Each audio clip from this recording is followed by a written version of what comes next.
Utilizamos la moralidad como un método para limitar la conducta de los demás. Robert Kurzban.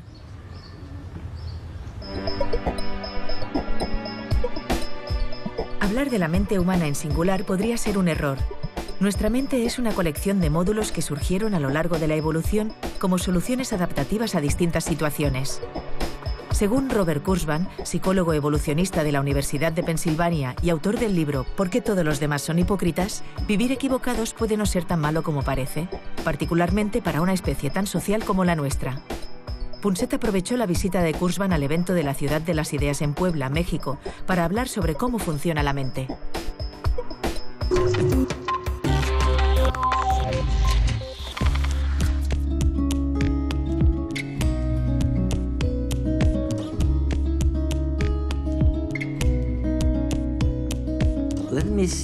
Veamos, hay una cosa.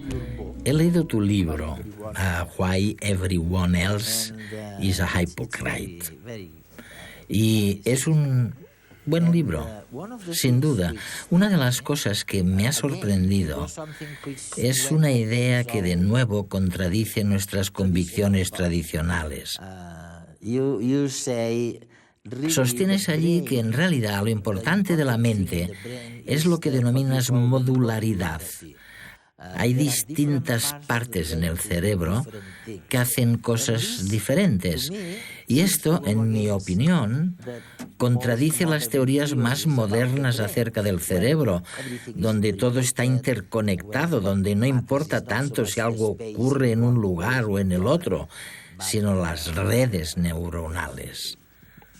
¿De qué manera contradices o contradice la teoría tu tesis? Bueno, diría que mi tesis encaja perfectamente con lo que describes porque cuando hablo de modularidad me refiero a que estos mecanismos de la mente tienen funciones neuronales muy concretas. Por ejemplo, el sistema de la memoria tiene un solo cometido: almacenar información para recurrir a ella luego. O el sistema de reconocimiento facial, cuyo cometido es registrar esa información del mundo. Ahora bien, estos sistemas pueden estar por todo el cerebro e interactuar entre sí, así que no es que no sean complejos o no interactúen en nuestra mente, sino más bien que a medida que ocurren dichos procesos, realmente existe una especificidad funcional, es decir, cada uno de ellos realiza una tarea concreta e interactúan de maneras realmente complejas. Es fantástica. Sin duda es fascinante ver cómo, a la vez que profundizamos en la comprensión del cerebro y de la conducta, descubrimos al mismo tiempo cosas que pensábamos que eran inconcebibles hace apenas unos años. Recuerdo ahora que algunos amigos físicos me solían decir: hombre, Eduard, ¿sabes? La realidad es exactamente como la ves. No tenemos ninguna duda al respecto. Pero luego llegasteis los psicólogos como tú y los neurólogos y me dijisteis: Eduard, olvídalo. Lo que ves es el resultado del contexto, del lugar donde lo has visto, de tus sentimientos, de las emociones que sentiste en ese momento concreto. Y en tu libro hay una imagen fantástica. Se trata de una figura que denomináis la ilusión óptica del mismo color. Al mirarla con mucha atención, veo que esta zona de aquí, la casilla A, es oscura y la casilla B es clara. Pero en algún lugar del texto afirmas que a pesar de que vea esta casilla oscura y la otra clara, ambas son del mismo tono. Vaya, por mucho que me concentre al mirar A y B, no logro verlo de ninguna otra forma. ¿Qué hay que hacer para verlo del mismo color? porque realmente son del mismo color. Lo que yo hago es cubrirlo con un papel y trazar dos agujeros que coincidan con esas casillas. Y entonces cuando se tapa el resto de la imagen se ve que los dos colores son iguales. Pero hay que verlo a través de los agujeros de un papel para evitar ver el resto de la figura. La ilusión del tablero puede parecernos una curiosidad, algo anecdótico que nos sucede a veces, una jugarreta elaborada con artificio por los psicólogos. Esto no va así. No es normal tener en la cabeza dos ideas que choquen, que uno diga blanco y la otra negro. Las dos casillas son de colores distintos. Que no, que son del mismo color. Que no, hombre, ¿qué dices? Que sí, que está demostrado. Anda ya. Vamos, que no tienes ni puñetera idea. Esto no es normal, y a mí no me sucede nunca. Que yo no estoy loco. Pues tú no estás loco, pero nuestras cabezas están repletas de ideas contradictorias. Y es normal que así sea porque nuestra mente no es una obra de relojería suiza. La mente es un manojo de módulos más pequeños que trabajan con independencia y en muchos casos desconectados unos de otros.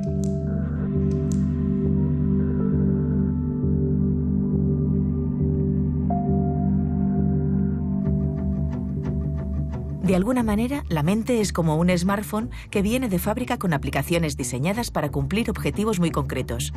Buscar pareja, seleccionar amistades, dedicar atención a los hijos, deducir qué pasa en la mente de los demás, identificar a los tramposos que quieren engañarnos, planificar venganzas, buscar alimentos, juzgar moralmente a los demás, establecer alianzas, comunicarse con otras personas.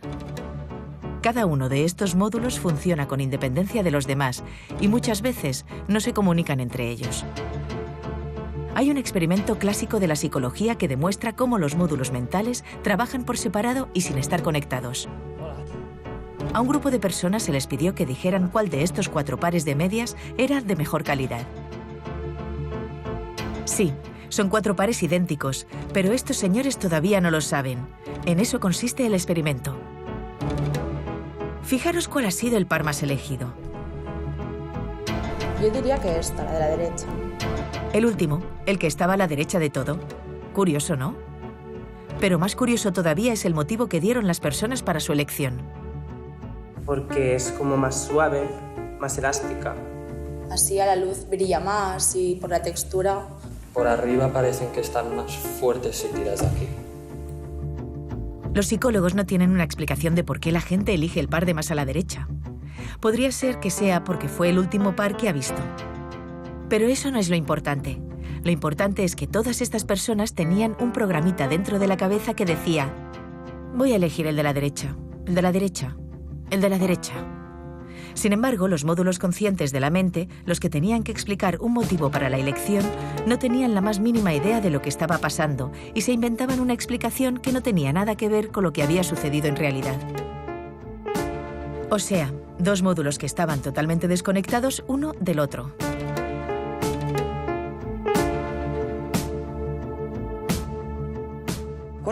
¿Cuál es el papel que desempeñan las ilusiones ópticas?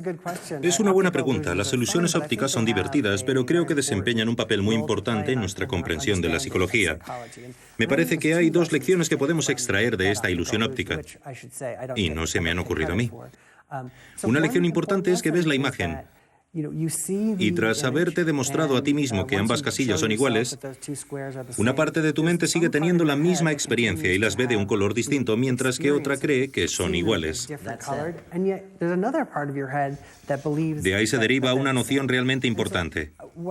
El cerebro humano puede albergar 2 creencias mutuamente incompatibles a la vez.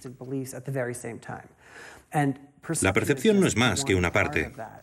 Yo diría que en realidad es muy común. Los humanos creemos en muchas cosas contradictorias, desde la percepción hasta la moralidad, pasando por todo lo que hay por el camino. Y otra lección importante que podemos extraer es lo que decías al principio. Existe un mundo allá afuera, probablemente todos estemos de acuerdo en que hay un mundo allá afuera, pero nuestros cerebros se dedican a interpretar nuestra experiencia. Eso es lo importante, no tienes acceso directo a la silla en la que te sientas, ni tienes acceso directo a mí. Tienes acceso directo a lo que tu cerebro genera, la interpretación de la realidad, y me parece que es muy importante recordarlo. Teniendo en cuenta que la mente consta de partes distintas, es muy fácil entender que esas partes diferentes de la mente puedan contradecirse unas a otras. Un mismo cerebro puede albergar dos creencias contradictorias sobre la misma cuestión. Y esto es porque la mente se compone de partes distintas. En el cerebro suceden todo tipo de cosas que te dicen cómo comportarte, qué pensar, etcétera, de las que eres completamente inconsciente. De hecho, no percibes la mayor parte de lo que ocurre en tu mente. No eres consciente de los sistemas diseñados para controlar la respiración que provocan los movimientos musculares. Todo ello sucede en un segundo plano. Robert, ha sido uno de los pocos científicos que conozco que no han renunciado a estudiar la conciencia, a estudiar en qué consiste la conciencia, ¿sabes? Estamos empezando a descubrir algo sobre el cerebro, sobre el proceso de percepción, sobre la modularidad, como tú la denominas. Pero la conciencia es, Dios mío, es como si hubiera alguien ahí dentro que fuera consciente de todo. De hecho, en el programa entrevistamos a Daniel Dennett, el científico, filósofo, lo que quieras, de Tufts University. Sí. Él me dijo una vez, oye Eduardo, la idea de un centro especial en el cerebro es la idea errónea, que con más tenacidad entorpece nuestros intentos de pensar sobre la conciencia. No podría estar más de acuerdo. Creo que Dan tiene toda la razón. Y me parece que todos tenemos una intuición realmente fuerte de que hay alguien ahí en nuestra cabeza que ejerce una especie de control. Queda patente en la literatura científica. Si lees psicología, verás que se usan términos como el yo, o el individuo, o el sistema ejecutivo. Y a menudo estas expresiones no hacen más que reproducir lo que le preocupa a Dan. El yo que está al mando. El hombrecito que dirige el cotarro. Por eso creo que la modularidad es tan importante, porque la explicación correcta de la psicología humana será una explicación que no recurra a un centro especial, sino que describa muchas partes distintas. Algunas de ellas tienen funciones realmente interesantes que recuerdan al sistema ejecutivo, pero no vamos a encontrar ningún control central, sino una red distribuida. ¿Hasta qué punto la eficiencia nos permite sobrevivir? Si es que es cierto que nos ayuda a sobrevivir, porque tengo mis dudas.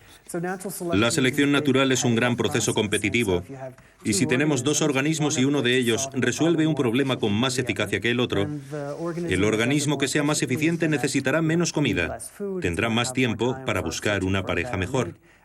La eficiencia es un aspecto tremendamente importante de la evolución por selección natural, y por ello las partes de nuestra anatomía, y añadiría de nuestro cerebro, son tan eficientes porque durante el transcurso de muchas generaciones ha habido una selección para lograr diseños de ingeniería cada vez más eficientes. Eso explica que seamos los organismos asombrosos que somos. No digo que todo sea óptimo. Cualquiera que haya tenido problemas de espalda, de rodilla o de memoria puede corroborar que no se trata de un sistema perfecto, pero es bastante bueno, mejor que la mayoría de los sistemas de ingeniería que podemos construir incluso con la tecnología más moderna. Oye, dime, ¿qué hay del engaño? De nuevo, las personas de la calle como yo pensamos que los seres humanos recurren al engaño. Pero hay quien tiene ideas distintas. Pienso ahora en algunos amigos míos budistas que me dicen que no, que la naturaleza del ser humano es buena, que no tiene nada que ver con el engaño. ¿Dónde estamos en este dilema? Bueno, yo vivo en Filadelfia y me parece que allí lo mejor es suponer que todo el mundo te está engañando. Pero quizá en otros lugares haya más o menos engaño.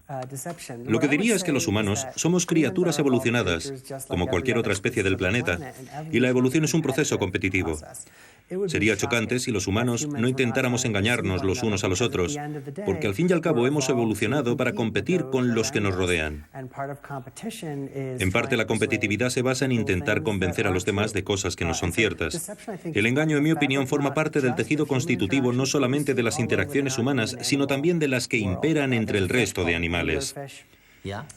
Algunos peces abisales tienen una pequeña parte de su anatomía que agitan como si fuera un pequeño gusano ante su cara, y eso atrae al resto de pececitos que piensan, anda, allá hay comida, y en cuanto se acercan son devorados.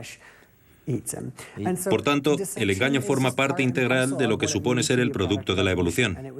No niego que haya sitios en los que las personas se lleven mejor que en Filadelfia, como dicen tus amigos. Tengo mis dudas. Pero es una parte bastante importante de lo que significa ser un ser humano. Así que lo que me estás diciendo es en qué consiste el autoengaño. Y me estás afirmando que es un concepto erróneo. ¿Por qué? Porque ¿cómo puede una persona ser simultáneamente el actor y el director al mismo tiempo? ¿Qué hay del autoengaño entonces? El autoengaño es un tema verdaderamente interesante. Y por autoengaño se entienden varias cosas. Hay diferentes modos en los que uno puede engañarse a sí mismo. Un ejemplo muy ilustrativo es que tal vez yo pueda pensar que soy mejor profesor de lo que realmente soy. Hay un estudio clásico que demuestra que alrededor de 2/3 de los profesores creen que están entre el 10% de los mejores en el ranking. Sabemos que eso no puede ser cierto, y podemos preguntarnos varias cosas sobre ello. ¿Soy yo que me engaño a mí mismo, o solamente soy yo equivocándome de un modo interesante? A mí me gusta planteármelo de la segunda forma porque, mira, imagina que acabáramos de conocernos, como es el caso, y no supieras qué tipo de profesor soy, pero en cambio yo pensara que estoy entre el 10% de los mejores. Tal vez tú también empezaras a creértelo. Así que albergar creencias falsas puede ser útil para convencer a los demás sobre algo que queremos que crean de un modo u otro, o puede volverse una ventaja si logro que tú creas algo así. Aunque, por supuesto, yo no te engañaría nunca, no te preocupes. Ya hemos visto que nuestra mente tiene varios módulos y que muchos de ellos no comparten información. Pero, ¿se trata de un defecto de fábrica? ¿Somos imperfectos por naturaleza?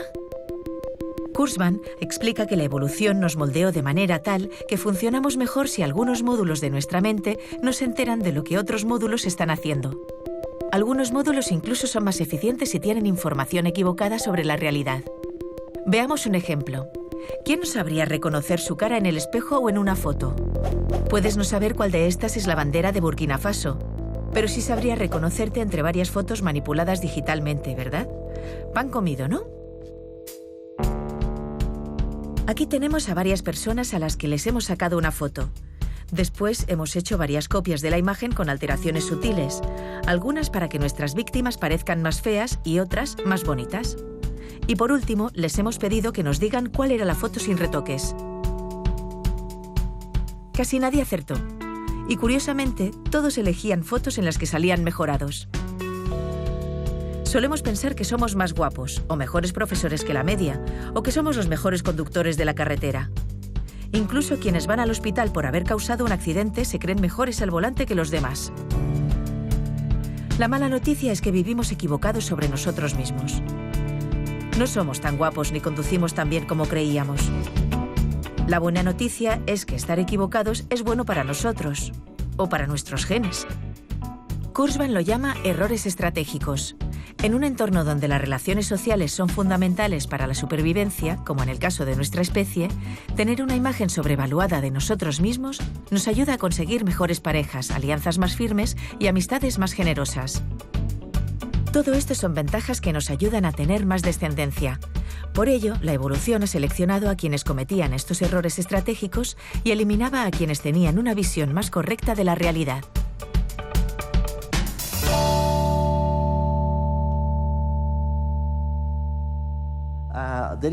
Hay algo fantástico relacionado con eso, y es el asunto del autocontrol. Conocí en Columbia a un psicólogo llamado Michel, que realizó un experimento que duró no sé cuántos años, más de 20 años, en el que se demostró definitivamente el tema del autocontrol. Lo importante que es, incluso a los 4 años de edad, controlarse y no comerse una golosina.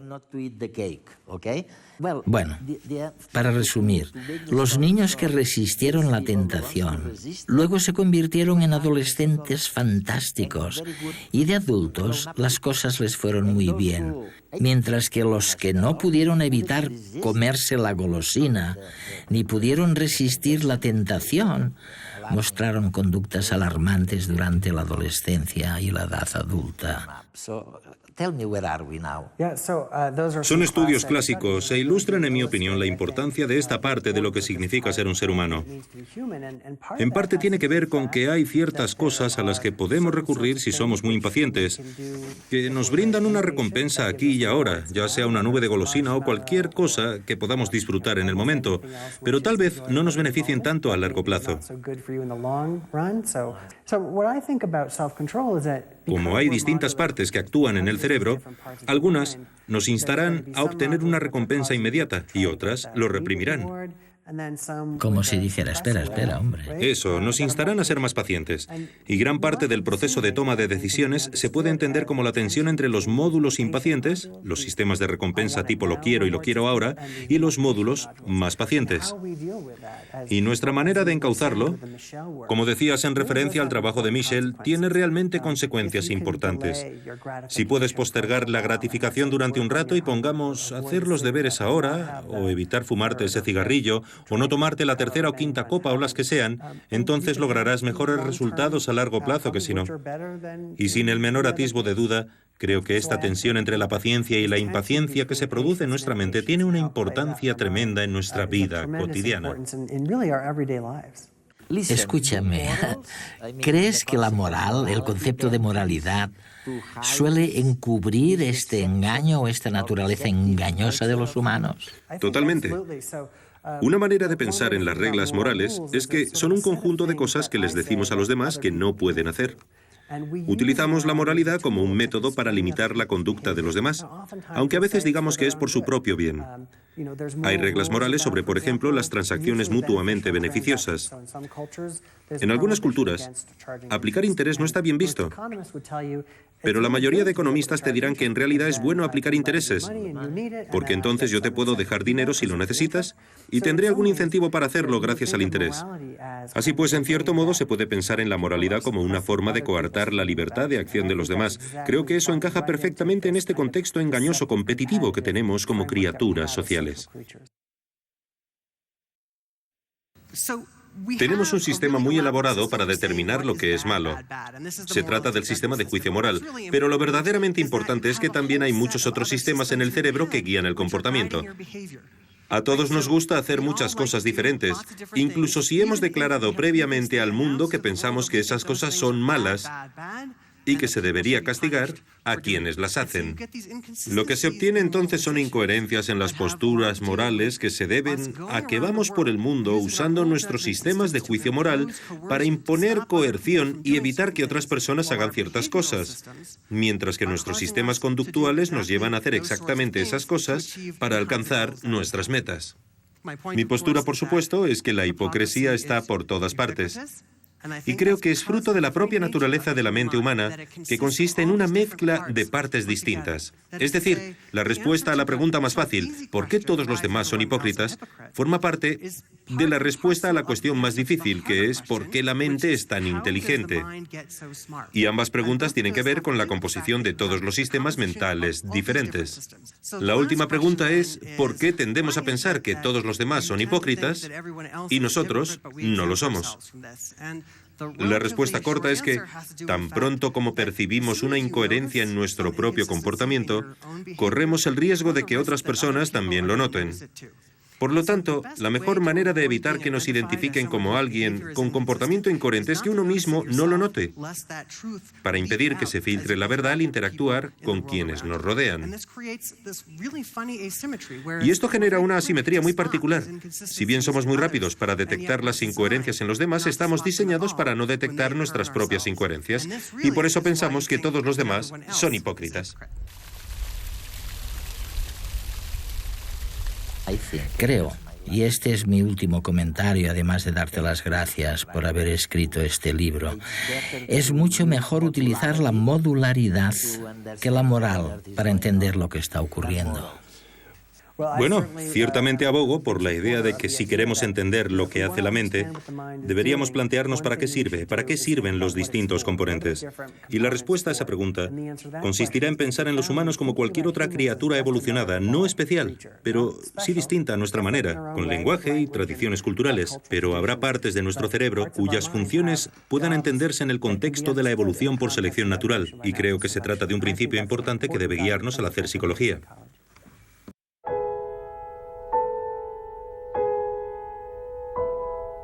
A la hora de comunicarse, las bacterias parecen tenerlo más fácil que nosotros. Mediante un mecanismo llamado percepción de quórum, pueden ponerse de acuerdo y emitir señales químicas de manera consensuada. Pero en nuestro caso, y en contra de la opinión mayoritaria, lingüistas como Noam Chomsky y psicólogos como Steven Pinker y ahora también Robert Kurzban han constatado que el lenguaje puede servir para entenderse, pero, sobre todo, está diseñado para confundirnos. Muchos de los sistemas modulares de la mente están diseñados con el propósito de manipular lo que piensan los demás y lograr con ello una ventaja. Está claro que a la evolución le importa un rábano que sepamos cuál es la verdad de las cosas. El objetivo con el que se ha diseñado nuestra mente es uno mucho más urgente: sobrevivir y dejar descendencia.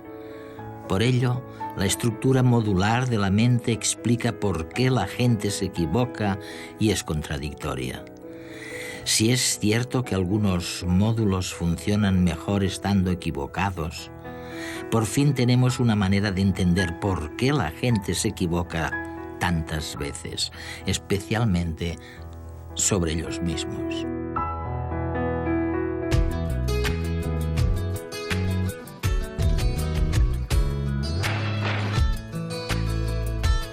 ¿Qué es la vida para ti?